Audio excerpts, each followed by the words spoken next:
Okay, let's get started on Savannah Citadel Night. The musical pieces that you are going to hear are Intro Savannah Citadel Night and Savannah Citadel Night. Very original song titles for these stages. And these flower enemies are called Evil Flowers. And like their name suggests, they are evil. Because anything that fires projectiles at you in a video game is a monster if you can't fire projectiles yourself. It's always annoyed me in video games when sort of enemies can kind of hit you when you have literally no hope of attacking them yourself. Thankfully they are quite easy to defeat once you've actually kind of just gone by them to murder them, but it's going to murder them that's the problem. Now, I do quite like Savannah Citadel. I don't quite know what it is about the level. I guess it's just something to do with I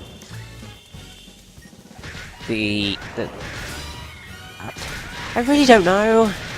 I guess it's because it's not too long. And if I recall correctly, there's a reasonable balance between platforming and battling. And also that there aren't many, if any at all, cheap death pits.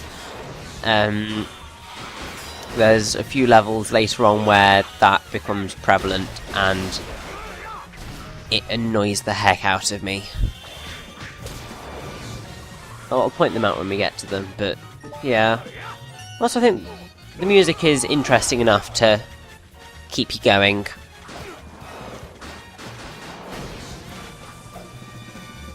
Now, I believe I mentioned this in the last part, but in the Wii PS2 version, you won't play this level. In fact, you'll hardly see any of Missouri. All you will see is the cutscenes and the boss, and that's it. That is your lot. But I'm quite glad that the PS3 360 version does have these extra levels, because it does. They are, for the most part, quite fun. And in the case of Missouri, they are actually kind of do have a point, unlike a later place that we'll be getting to.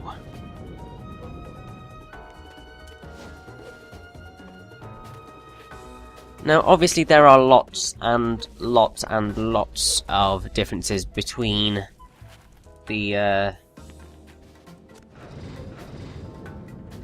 all of the versions, but on the HD games, the PlayStation 3 version apparently runs faster, at a at 60 FPS rather than a capped 30 FPS, which is in complete contrast to Generations, which runs at a firm 60 FPS in everything. But even though it does run at 60 FPS, it has more kind of frame rate issues than the 360 version. Although the 360 version does have frame rate drops at certain points. You'll notice them. Also, certain special effects, like speed dust particles, are enhanced on the PlayStation 3, but because of that, miscellaneous details like windmills in the distance are missing, so it's a game of give and take, really. The character models are also ever so slightly enhanced in the PS3 version, but the 360 version has smoother shading, so it varies. And also, the transition between day and night was also changed in the PS3 version, apparently, so you just get a silent screen showing the medals rather than Sonic transforming. Although I have to say, I quite enjoy seeing Sonic transform. It's interesting loading screen, and interesting loading screens are always good. Between the standard definition games, the Wii release is generally the one that everyone's just like, yeah, that's better. Largely because the PS2 version has less polygons and dimmer lighting.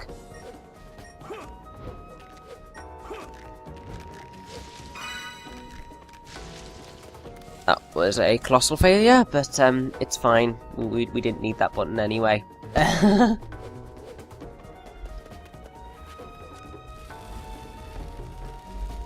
Now, Missouri introduces the block pushing element of Unleashed that you will come to know and love, because you are going to see it quite a lot, and it's fun enough.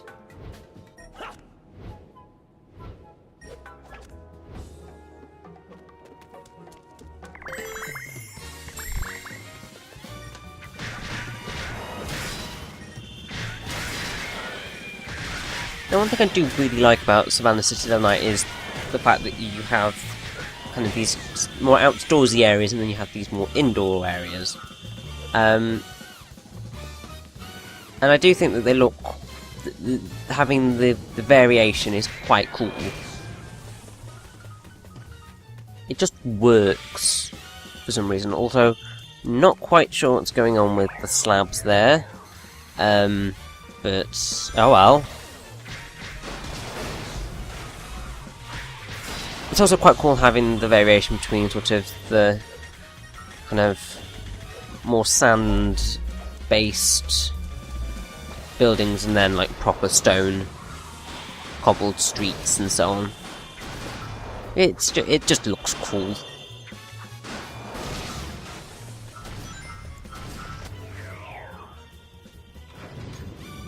Now, right here, we are introduced to the fact that you can throw enemies. You really aren't going to use this too much. In fact, you're hardly going to be using it at all. It's really only just used in this stage. And that's it, which is rather amusing, but... well, it's amusing throwing the enemies, not so amusing doing anything else with them other than beating the heck out of them. Now, also one thing that's quite cool also with the Werehog levels is that you are rewarded for exploration. So pretty much if you scour every last inch of these levels, you are probably going to find all of the medals and all of the items as well.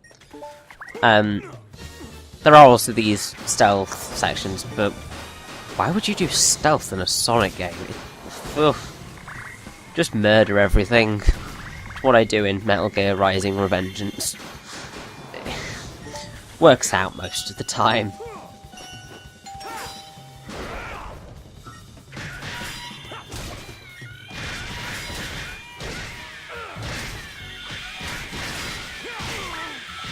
I guess what I'll probably do for the rest of this level, which is not too long, I'll just go through the minefield that is the critical opinion of Sonic Unleashed.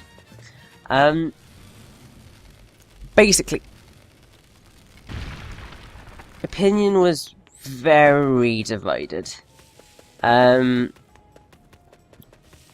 Though if I recall correctly, there was a lot of excitement about Unleashed when it was initially announced, because demonstration videos kind of hinted at a return to traditional platforming and kind of going a bit more 2D, which people were quite excited for, if I recall correctly. But the critical reception for the game was incredibly mixed. With kind of aggregate scores of 54 and 60 out of 100. for the PlayStation 3 and 360 versions, and 66 out of 100 for Wii and PS2 versions, which I still find ridiculous, but there we go. GameSpot gave the 360 PS3 version a 3.5 out of 10, and gave the Wii version a 7. I don't know what these people were smoking, really. From what I can gather, they preferred having the motion control in the Werehog segments, as well as text-based hub world and better Werehog level design, although I have to say I prefer having one long Werehog stage rather than 600 million in one fell swoop, really. Thankfully, there are some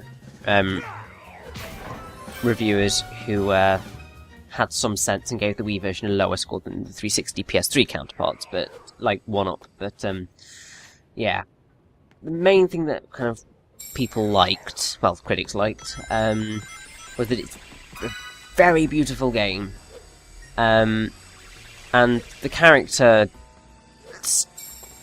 the human character design is very kind of Pixar style. Also, the Hedgehog engine was praised because of the bright, cartoonish graphics, but the frame rate reduction and lag is something that they did find annoying.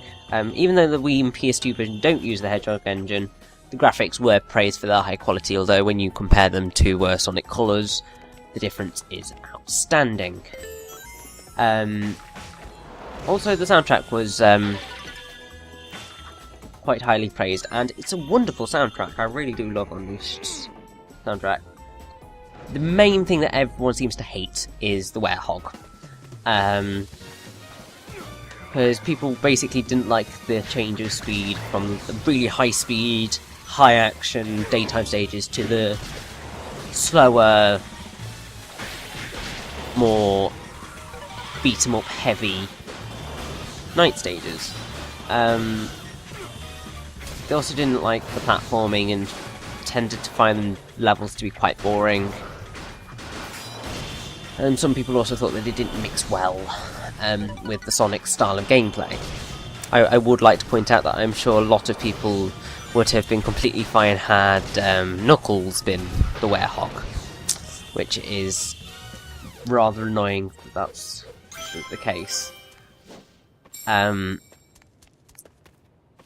But a lot of people did quite enjoy the day stages, with the sense of speed, and at the time, people claimed it to be the most satisfying gameplay of any Sonic title in years. Obviously, since opinions about Unleashed's gameplay style have changed, but and normally the main thing being that it's incredibly slippery. But other than that, yeah. There were some reviews that argued that controls were unresponsive in the daytime stages, and that most of them were horribly designed, which is arguable, if only because some of them are just boost to win, and others are kind of very trial and error-y, which depends on what you want, really. There were other aspects that people didn't like. Some people didn't like the quests that you can take in the hub towns, which were described as inane and tedious. But they're completely optional, so I don't quite know what they hate. Also, certain people didn't like the tone of the game, including Chip.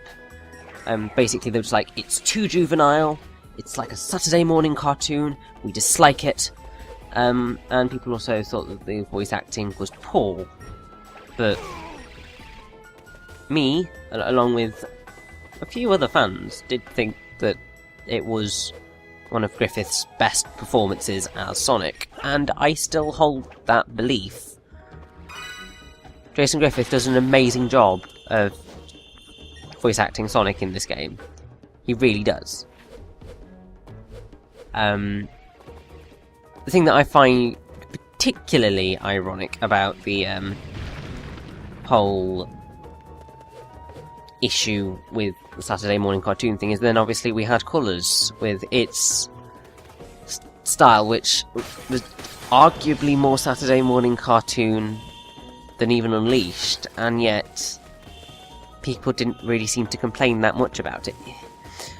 I dislike critics when it comes to Sonic because some of them have got a vendetta against our poor blue hedgehog here, and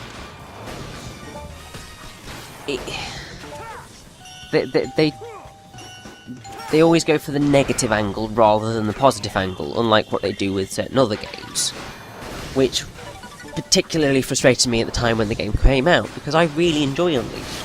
And even though there are certain things that are not great design choices, and certain elements of the game have not aged well in comparison to later titles, the giving, like, IGN giving it a lower score than Sonic 06 is just flabbergasting. This game is not that bad. It's not that buggy. The story's a lot better. I can't comment on the gameplay because I've never played 06. I probably should do, but I don't really want to put myself through that trauma. I know some people do like 06, and fair play to you, but I'm sorry, that plot is stupid, and Unleashed is a lot better. So it's just, I think that critics lynched it because they like to lynch Sonic, and it's unfair most of the time because the games are really fun, and I think sometimes a lot of critics kind of can't get past that. They're desperate for it to be kind of like the originals, but not like the originals. They want it to improve, but they don't want it to... I don't get what goes on in some critics' heads, really. They don't really make a whole lot of sense, sometimes. Anyway, that is the end of Savannah Citadel Night, and I got an S rank. Oh yeah! And here we have her most wonderful character. Music is cutscene, same as ever. Professor? Hello? How dare they call this culinary... Oh, Dan Green. Do you see this sorry excuse for a sandwich? The bread should be no less than 3/4 of an inch thick. It's very specific, Professor. Spoon of mayonnaise and a pinch of black pepper. The contents, fresh cucumber, sliced thinly, if you please. Am I quite right, Tails? You know, you're very chill about being kidnapped, Professor Pickle. But tell me, what brings you here? The menu is hardly worth the trip, if you ask me. We came to bust you out. We came here to rescue you. Eggman, why did you put the release button there? The incredibly obvious release button. Oh, good grief. You can file a complaint later, Professor. Let's get out of here before Eggman's welcoming committee shows up. I agree, that wouldn't be fun. But let us be sure to collect the contents of that vault before departure. And why have you got a vault in your prison? Eggman, I'm really beginning to question your 300 IQ. Because... just... why? Why not put it somewhere where nobody's going to be able to get to it? After being fed nothing but those terrible sandwiches. Want some chocolate, Professor? Oh, I don't know. My. Don't mind if I do. Well, where did you get that from, Chip? And where did you pull that? Oh, God, I don't even want to know, to be honest. So we've saved Professor Pickle, who is voiced by the wonderful Dan Green. Nobody can ever defeat Dan Green in terms of being awesome. These ancient documents are known as the Gaia manuscripts. They tell the Okay. legend of a disaster that befell Interesting our planet plot. some Music tens being of thousands of cutscene. years ago. Gaia manuscripts. Disaster. Quite. And according to the Gaia manuscript, Now watch Chip. this isn't the first time the planet You've got all has this been wonderful torn plot exposition, apart into but pieces. Chip is hilarious in this scene. It's brilliant. The cause lies at the very core of the planet. Right. All the phenomena we've witnessed are the direct result of one creature. The hyper-energy organism spawned at the planet's core. Dark Gaia. But So how do we stop this? Dark Gaia and put the we world just back want together? tea. But tea is more important than plot exposition about Dark Gaia and We all most this likely darkness have Dr. person Eggman's stuff. premature wake-up call to thank for that. If we act now, we may be able to restore the planet. Oh, I want bookshelves filled with books like that. You must travel to each of the temples listed in the Gaia manuscripts. The planet's power will restore the Chaos Emeralds, and in turn, You see, Chip finally got his cup of will tea. restore the planet and help it heal naturally. It's totally more important than listening to the Gaia manuscripts and finding out that we need to go save the world by returning the Chaos Emeralds to the temples of Gaia. Of Gaia being a basically a synonym for Earth.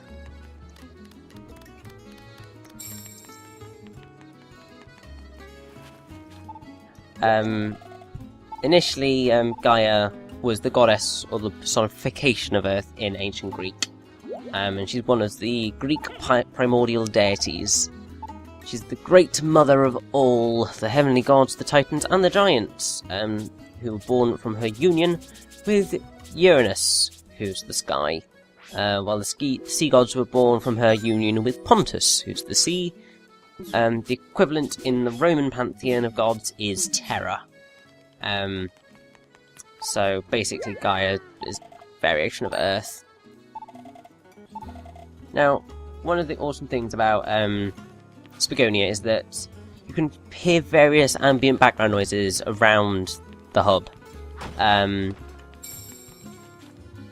Unfortunately, you're not going to get to hear all of them, but you can hear somebody whistling the game's theme in the shower at one place.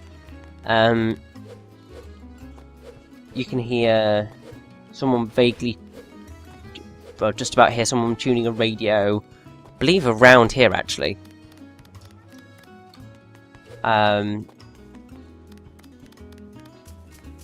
You can hear somebody watching a comedy about someone who forgot his shot registration, and I believe it's somewhere else you can hear children. So there's a lot going on in the Spagonia hub, which is quite cool.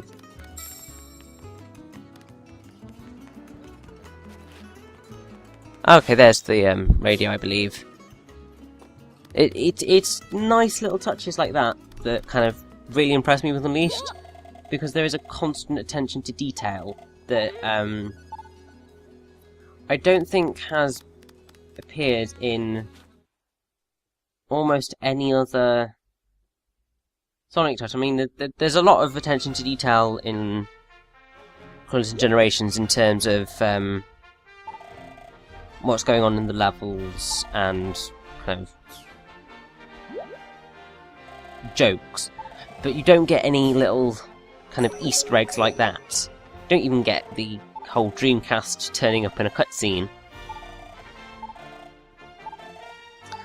And here we have the world map. The music playing is the wonderful The World Adventure orchestral theme, which is just absolutely glorious. In Japan, the game was called Sonic World Adventure, so there's a lot of kind of adventure, Sonic Adventure style stuff that's going on here, which is quite cool.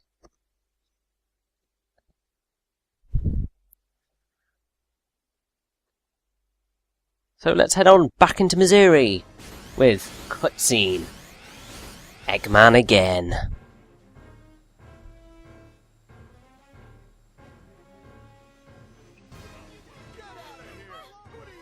Who are you?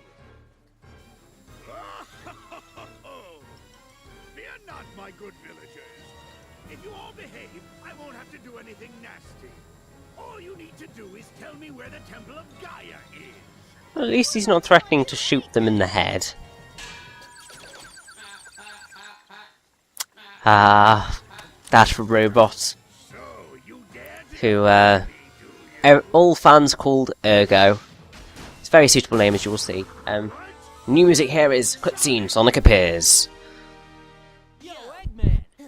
Thanks for that little sky. Oh, I always love the little things that the chip does, it's just hilarious. you'd still be alive, you stubborn little hedgehog? What are you doing out here? I see no reason to tell you. In any case, I'm busy. Farewell! Fine, sod off, Eggman. Dirty. Come back. I didn't like you anyway. Ugh. Is everyone here all right? Look, look at us. They seem to be coping okay. Nobody was kind of attacked. Now, just watch my stupidity in trying to find the other moon medal here. I'm pretty much going to try every single crevice, but the one that actually holds the goods. Until the end. This is just the wonders of, just being an idiot, really. It's just like, come on, it's really not hard to figure out where that last moon medal is. Because pretty much, the first one was on the left-hand side of the area, so obviously the other one... Also, it's visible. There it is. I can't believe I didn't get that. Oh, grief. Either way, let's go chase after Eggman. Oh yes! Bring it.